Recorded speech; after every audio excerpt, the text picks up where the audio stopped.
You planned everything, so why are you still awake at 2 a.m.? You replay one meeting in your head and rewrite your reply 20 times. You check the budget again at midnight. You try to control the moving parts so you can feel safe. It works for a day. Then the next surprise hits and the knot returns. If control really worked, you would be sleeping better by now. This is the moment many of us are living in. Here is the claim I want you to test with me. What we use to feel safe is the very thing stealing our peace. The Bible gives a different order. Start with trust, then take steps. Jesus asked a plain question. Can any one of you, by worrying, add a single hour to your life? Matt 6:27. Short quote. That is not a shaming line. It is a practical check. Worry burns fuel and adds nothing to the clock. Let me make it Monday level. A project manager I know kept every task on a color-coded board. She messaged her team late at night to make sure nothing slipped. She thought constant control would prevent mistakes. The team got quiet. People hid small problems because they feared the next ping. Deadlines were met, but trust fell. She felt more alone and more tired. When she eased her grip and set clear check-ins during the day, the team started surfacing issues earlier. Fewer fires, more sleep. Control had promised safety. It charged peace instead. By trust, I do not mean a mood. I mean a decision to rely on God's character and guidance when outcomes are unclear. This means I do my part with honesty and effort, and I release what I cannot control. We will unpack this with simple tools you can use this week. We will look at how Jesus reorders our priorities. We will learn a daily practice from the manna story. Manna means daily bread in the wilderness. We will ask 3 questions before big decisions. We will face the hard case when things still go wrong. Here is the good news. Trust does not make you passive. Trust makes you clear. You stop trying to steer what is not yours, and you start doing the next faithful step that is yours. That is how peace returns, one decision at a time. Let's move into what trust actually means and how to practice it. Reflection. Where has control promised you safety but charged you peace this month? Most of us live by a quiet rule. If I plan harder, I'll feel safer. We add another app, another checklist, another late-night review. For a few hours, the fear goes quiet. Then one email or one text breaks the spell. That is the mark of an illusion, something that feels true, but fails in real life. Control gives the feeling of safety without the substance of peace. Therefore, anxiety grows because we're leaning on something that can't carry our weight. Let's name the pattern at work. You over-prepare the deck script the meeting and try to answer every possible question before it is asked. During the call, a client throws a curve. You talk faster. You promise a change by tomorrow. You leave the room wired, not wiser. The illusion said, cover every angle, and nothing will surprise you.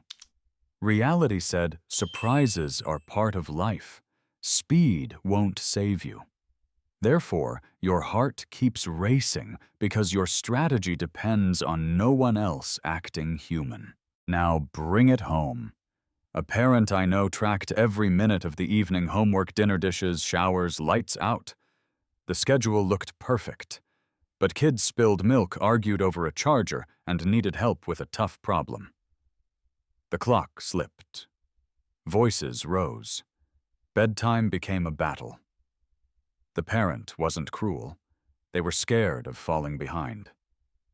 When they swapped the rigid script for 2 anchors, kind words first and lights out by 9, the evenings calmed down. The plan got simpler.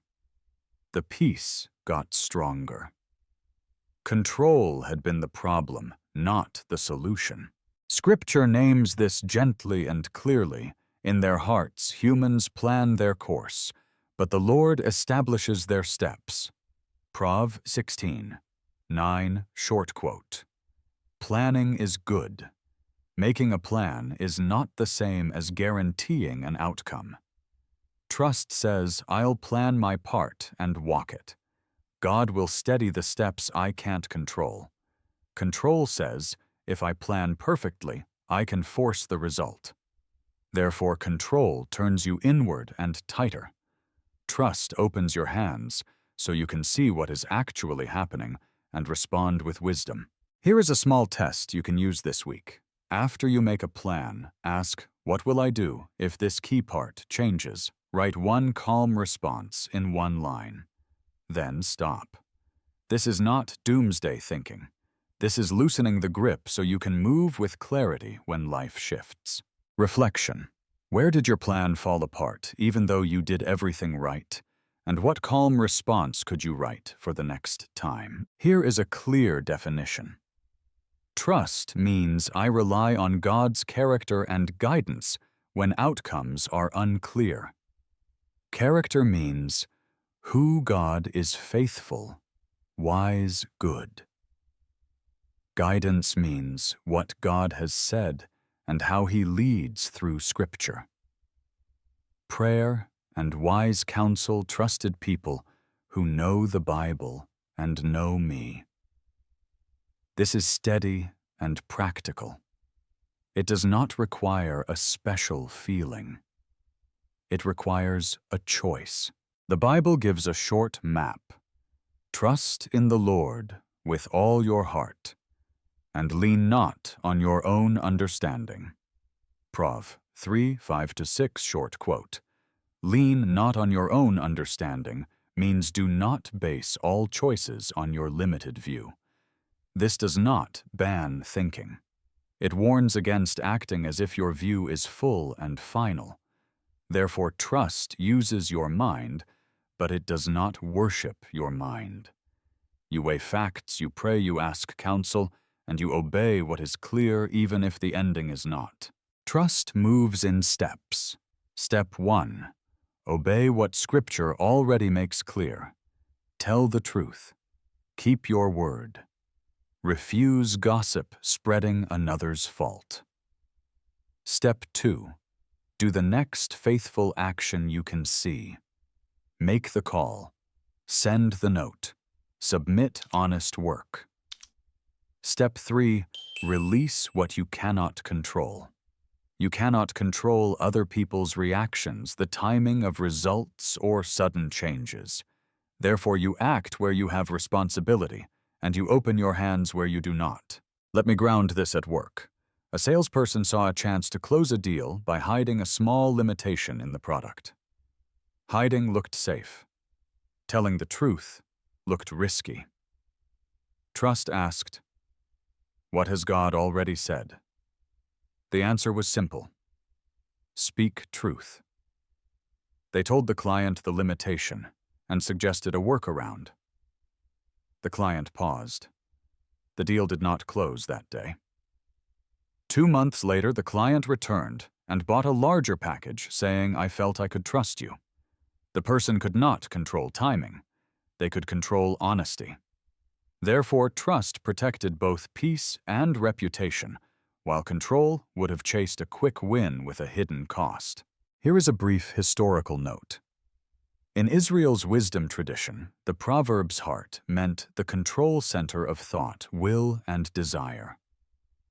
Trust with all your heart means bring your full self under God's care and direction. This is not blind. It is informed loyalty, a choice to rely on God because of who He is and what He has said. Try a simple practice today. Before a decision, ask, "What part is mine to do in truth and love?" Do that part. Then say, "Father, I trust you with outcomes," and move on to the next task. This breaks the loop of second-guessing and frees you to act with clarity. Reflection. What next step is clear for you, even if the final result is not? First-century workers lived on day wages. Food security was fragile. Many listeners to Jesus did not know if tomorrow's pay would cover tomorrow's bread. Into that fear, Jesus gave an order of priorities. Seek first his kingdom and his righteousness, and all these things will be given to you as well. Matthew 6:33, short quote. Kingdom first means God's ways first. Righteousness, right living, means truthful work, honest dealing, and care for people. Therefore, trust redirects attention. You stop staring at outcomes you cannot lock down. You start doing the right next action you can do today. Jesus points to the Father's care. He is not telling people to quit jobs. He is telling people to quit anxiety as a strategy. Worry burns energy and gives no return. Clear priorities free that energy for faithful action. Let's bring this to a paycheck week. You face bills, a tight deadline, and a boss who pushes late messages. Kingdom first looks like this. You do the agreed hours with focus. You tell the truth about progress. You refuse to cut corners that would mislead the client. You set a boundary for rest so you can serve well tomorrow. You give a small gift or help to someone in need when you sense the prompt and can afford it. You pray over your expenses and choose one unnecessary cost to cut this month. Therefore, you practice trust while still working hard. Here is a second example at home. Groceries cost more. You plan simple meals. You cook once and reuse leftovers. You invite a neighbor to share a pot of soup and split costs. You write one budget line for thank you money, a small amount set aside to bless someone. You track spending for 7 days. You thank God for each meal out loud. This trains your heart to see provision. This is daily bread living in modern form. One short glossary to keep us clear. Providence means God's ongoing care over the details of life. It does not promise easy days. It promises that God's care meets you in real needs. Therefore, you can release panic and take steady steps. Try this small move today. Write your top 3 priorities that match God's ways. Put them at the top of your to-do list. When a surprise hits, return to those 3.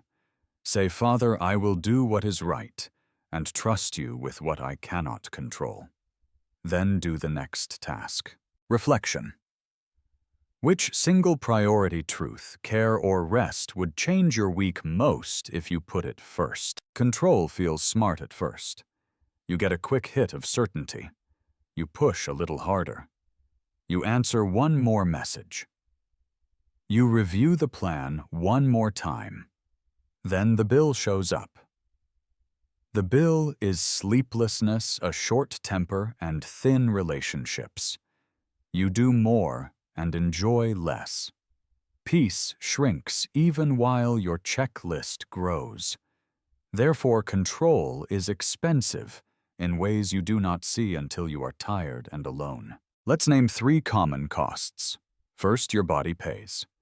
Late nights and stress stack up. You wake at 2 a.m. with a racing mind. Your stomach tightens during small problems. You feel wired on a day that should feel normal. Second, your relationships pay. People feel managed, not loved. They give you silence instead of truth. They wait for you to decide instead of bringing ideas. Third, your judgment pays. Fear narrows your vision. You react fast to stop discomfort. You miss the slow choice that would have helped more. Therefore, control undercuts the very wisdom you are trying to protect. Here is a simple story from work. A team lead wanted 0 errors on a launch. She checked every draft herself. She edited while people watched. She changed timelines without asking. The team started hiding small issues. They thought, why speak if she will redo it anyway? A tiny bug slipped through because no one wanted to bring bad news late. After launch, she did something new. She set 2 daily check-in windows. She asked, what is blocked and what do you need from me? She stopped midnight edits. The next sprint had more issues raised early and fewer last-minute fires. Therefore, trust created safety, and safety surfaced the truth. Home carries a similar bill. A dad set strict rules for chores and bedtime. He corrected tone on every sentence. He wanted a peaceful home. The house grew tense. The kids waited to be told what to do. His wife avoided bringing up real concerns. He noticed that dinner felt quiet and short. He named the cost. He changed one thing. He kept the two most important rules and praised small steps. The table talk warmed up. The chores still got done. The home felt lighter. Therefore, control had been choking the love he wanted. Scripture invites a different move. Cast all your anxiety on him because he cares for you. First, Payoff 5:7. Short quote. Cast means put the weight down in prayer. This is not a slogan. This is a practice. You say the fear out loud to God. You ask for help with what you cannot control. You do the next honest task. You let people own their part. You go to bed. You trust that care is bigger than your grip. Try a cost check tonight. Write 3 lines. My body paid when? My relationships paid when? My judgment paid when? Then write 1 release line. Father, I put this into your hands and will take this 1 faithful step. Do the step. Leave the rest. Reflection. Which cost are you paying right now? Sleep, peace, or connection? And what 1 release step will you take today? Israel walked a desert road after leaving Egypt. Food was scarce. In that setting, God gave bread from heaven each morning. The instruction was simple. Gather enough for that day, Exod 16:4. Short quote. If they hoarded it, spoiled with worms by the next sunrise.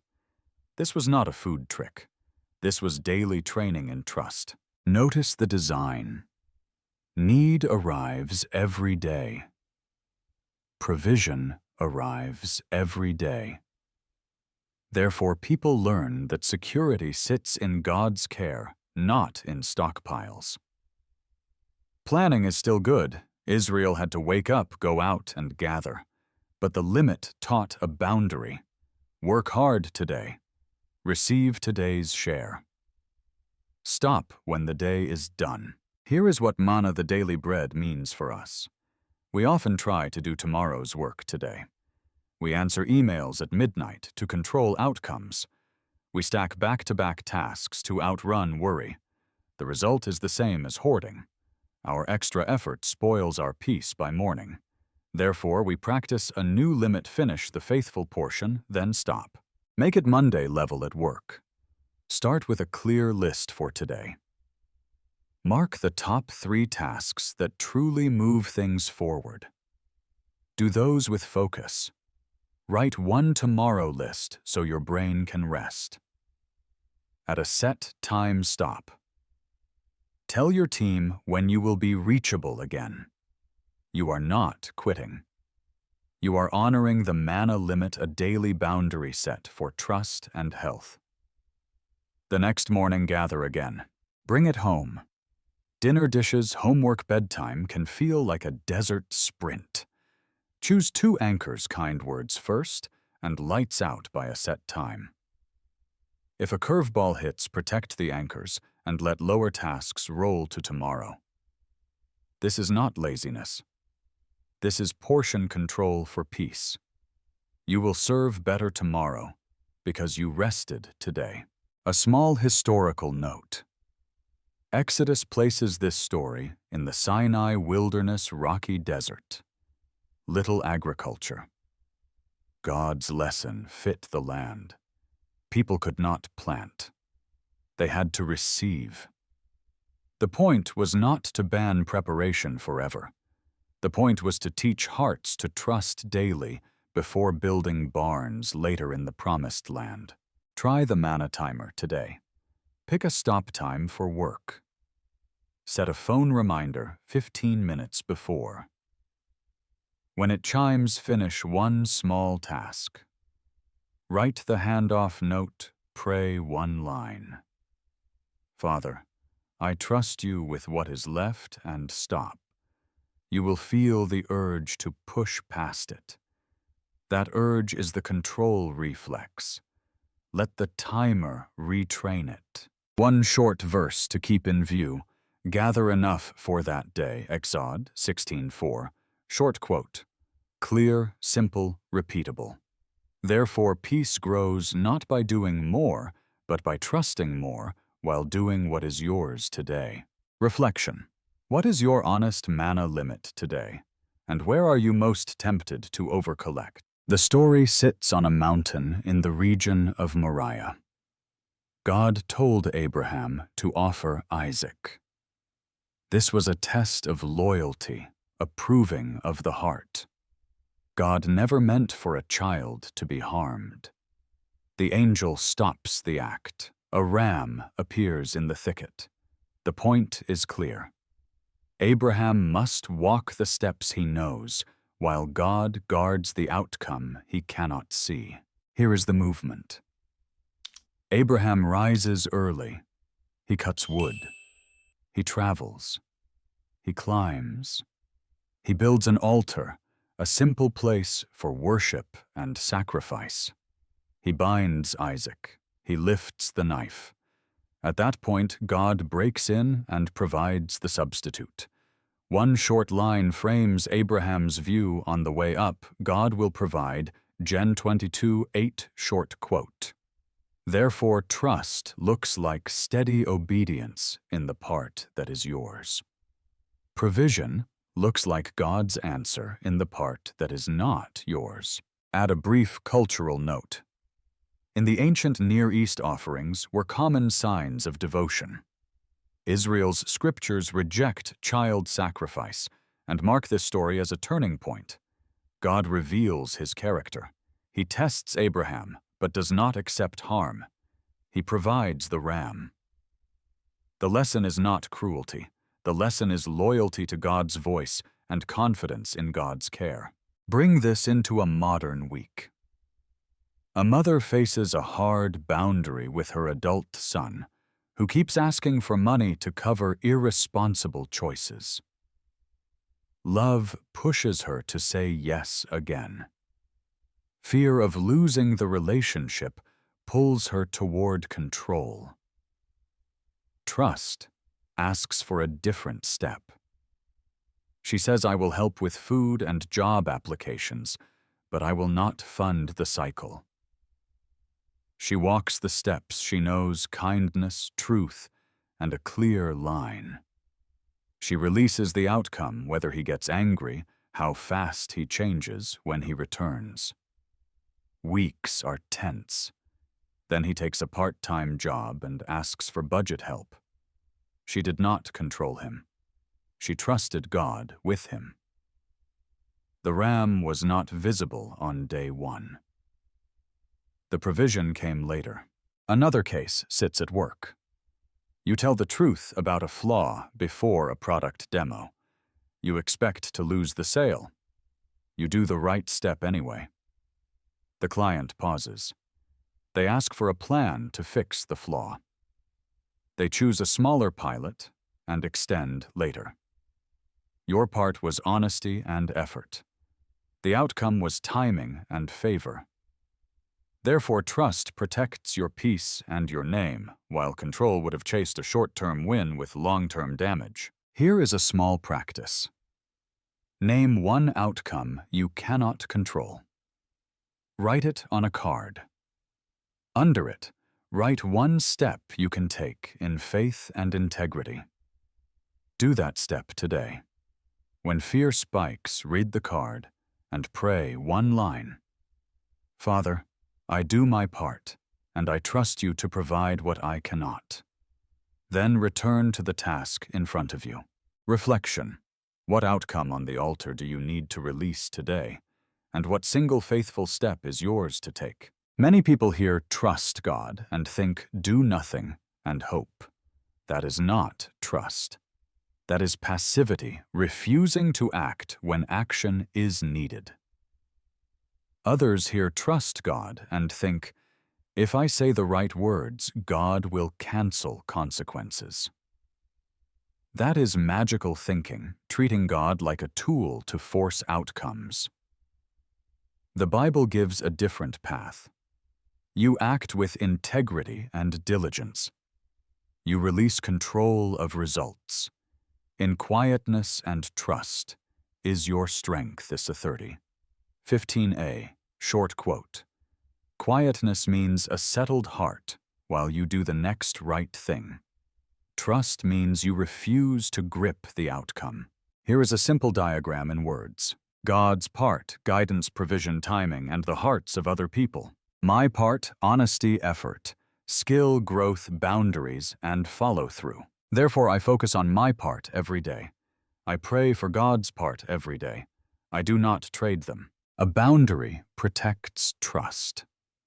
A boundary is a clear limit on what I will do and what I will allow. Boundaries are not punishment.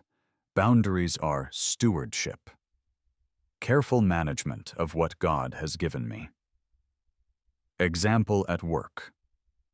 Your manager asks for weekend hours every week without pay. Passivity says nothing and burns out. Control explodes in anger and quits without a plan. Trust sets a boundary with respect. I can work one Saturday this month if needed. I cannot work unpaid weekends every week. Here is my plan to hit the deadline by Friday. You keep your word. You protect health. You trust God with the outcome. Maybe the manager adjusts. Maybe you begin a job search. Either way, your soul stays steady. Example in dating. You want a healthy relationship. Passivity keeps tolerating disrespect to avoid being alone. Magical thinking says if I pray hard enough, they will change while I ignore the red flags. Trust has a boundary. I will continue if we both pursue honesty counseling if needed and mutual respect. If not, I will step back. You act with clarity. You trust God with timing and future. Example with money. A friend pitches a risky plan and urges you to trust God and invest now. Passivity avoids the hard conversation. Control lectures them and ends the friendship. Trust asks questions, checks facts, and declines if it violates wisdom. You still love your friend. You do not gamble to please them. You trust God to provide through honest work and simple choices. Passivity waits for perfect certainty. Trust moves on clear light and accepts limited visibility. Magical thinking tries to speak a preferred future into place. Trust prays, plans, and obeys the next clear step. Try a quick audit tonight. Write 2 columns, God's part and my part. Place each worry item under the right column. Circle 1 item under my part. Do that step tomorrow morning. Pray once for everything under God's part, then close the notebook. This trains your mind to stop crossing the line. Reflection. Which boundary time, money or relationship would honor God and protect your trust this week? Here is your simple test for any real decision. Question 1. What does Scripture already make clear about this choice? This means you check the basics: honesty, love of neighbor, sexual integrity, fairness with money. If Scripture speaks, you already have light. Question 2. What step shows love for God and neighbor here? Love seeking another's good is the summary filter. Question 3. If this fails, would I still be at peace that I obeyed? This guards motive. You aim for faithfulness, not control of the outcome. Use it in a common moment. A recruiter calls with a job that pays more but expects dishonest reporting. Question 1 says the answer is no because honesty is non-negotiable. Question 2 asks how to love both your current team and your family. You tell the truth to the recruiter and keep serving well while you seek other options. Question 3 checks your heart. If the offer falls apart after you name your standard, you can sleep because you obeyed. Add a second case at home. You want to buy a newer car. Question 1. Does Scripture forbid debt? It does not, but it warns against slavery to payments. Question 2. What action best loves your household? Maybe you choose a reliable used car and keep margin in the budget. Question 3. If the car needs repairs early, can you still say you acted in faith and wisdom? If yes, proceed. If no, delay. Now add 2 habits that make this test natural. Habit 1. A 30-second breath prayer. Breathe in slowly and say, Father, I trust you. Breathe out and say, I release outcomes. Do this before emails, purchases, and hard talks. It slows your body and resets your aim. One short verse backs this. If any of you lacks wisdom, ask God. Jas 1:5, short quote. Therefore you ask, you act, and you let go. Habit 2. A weekly Sabbath-hour. Sabbath rest that honors God is a set time where you stop producing. Put your phone away. Take a slow walk. Read a psalm, a prayer song in the Bible out loud. Thank God for 3 good things from the week. Write 1 worry you are returning to God. End by planning the first faithful step for Monday. This single hour trains your heart to live as a person, not a machine. Here is a final tip. Put the 3 questions on a card. Keep it in your wallet or notes app. Use them in order. If the first one gives a clear answer, stop there. Do not overthink what God has already made plain. Reflection. Which will you try today? The 3 questions, the breath prayer, or the Sabbath-hour, and where will you use it first? Mini-hook trust is proven most when outcomes disappoint. Sometimes you do everything right, and the results still sting. You told the truth. You stayed patient. You set a good boundary. The deal died. The diagnosis stayed. The relationship ended anyway. This is where many people quit trusting. They think if trust worked, I would have gotten the outcome I wanted. But trust never promised control of outcomes. Trust promised presence and guidance inside any outcome. Paul carried a thorn, a lasting weakness or pain. He heard this line, "My grace is sufficient for you, for my power is made perfect in weakness." 2 Corinthians 12:9. Short quote. This means God meets you in limits and works through them. Here is what holds when life does not bend. First, your identity is secure. You are loved and called, not graded by this week's result. Second, your path is clear enough for today. You still have a next faithful step, even when the big picture is foggy. Third, your pain is not wasted. God can use it to grow endurance, steady strength under pressure, humility, honest smallness before God, and compassion, active care for others in pain. Therefore, trust matures when you stay with God in the no or the not yet. A real case at work. You applied for a role that fit your skills. You prepared well and prayed. Another person got it.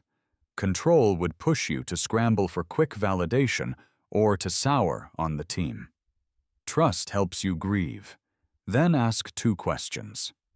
What can I learn for next time? What faithful step can I take today? You ask for feedback. You serve the new lead with a clean handoff. 3 months later, a different project opens that uses your strengths better. You could not plan that timing. You could choose integrity in the gap. A home example. You and your spouse set new habits after a hard season. You talk kindly for a week. Then an old conflict flares and hurts both of you. Control says nothing changed. Why try? Trust says we stumbled. We will repair and take one step again. You apologize without blame. You book a counselor. You keep the nightly 5-minute check-in. Progress looks slow, but it is real. Trust does not erase struggle. Trust keeps you moving through it. Add a health example.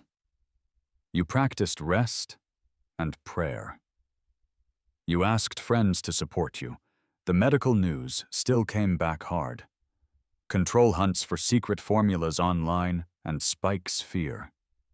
Trust builds a circle. You name the facts. You let people help with meals and rides. You keep a small gratitude list. You ask God for strength for today. You follow the plan. You do not carry tomorrow's weight today. Peace shows up in pockets. Hope grows without denial. Here is the practice. Write 1 sentence that names the loss. Write 1 sentence that names your next faithful step. Pray 1 sentence, Father, stay with me here. Do the step. Trust lets you be honest about pain and steady in obedience both at once. Reflection. Where do you need endurance more than explanation right now? And what single faithful step will you take today? You started this journey with a knot in your chest and a calendar you could not tame. We named the illusion control promises safety, but charges peace. We defined trust as relying on God's character and guidance when outcomes are unclear. Jesus replaced worry with priority. Seek God's ways first and work from there. Manna trained daily limits. Finish today's share, stop, rest. Abraham showed obedience while God guarded the outcome. We drew lines between God's part and your part, used the 3-question test, and added 2 habits to make trust stick. Do not worry about tomorrow, Matt. 6:34a, short quote. That is your new rhythm. Trust first, then steps. Here is your same-week plan. Pick 1 decision on your plate and run the 3 questions. Speak the breath prayer before your next email. Father, I trust you. I release outcomes. Schedule 1 Sabbath-hour on your calendar and protect it. Write 1 outcome on a card and place it on the altar by naming it to God. Tell 1 trusted person what you released and what step you will take. Therefore, peace returns in pieces you can actually practice. If you want a push to begin, do it now. Open your Notes app. Type the 3 questions at the top. Under them, write 1 decision that needs light. Give yourself 5 minutes. Answer honestly. Close the app and do the step you wrote. Tonight, set the Manna timer and stop on time. You will feel resistance. That is the control reflex. Smile. Breathe and choose trust again. I would love to hear your story. What line from today helped you most, and what outcome did you place on the altar? Drop it in the comments so someone else finds courage in your step. If this helped you breathe again, share it with one friend who needs relief from the grind. Next time we'll get practical on boundaries, how to say no without guilt and yes, without burnout, so your trust can hold under pressure. Reflection. What will you release today? And what single faithful step will you take first?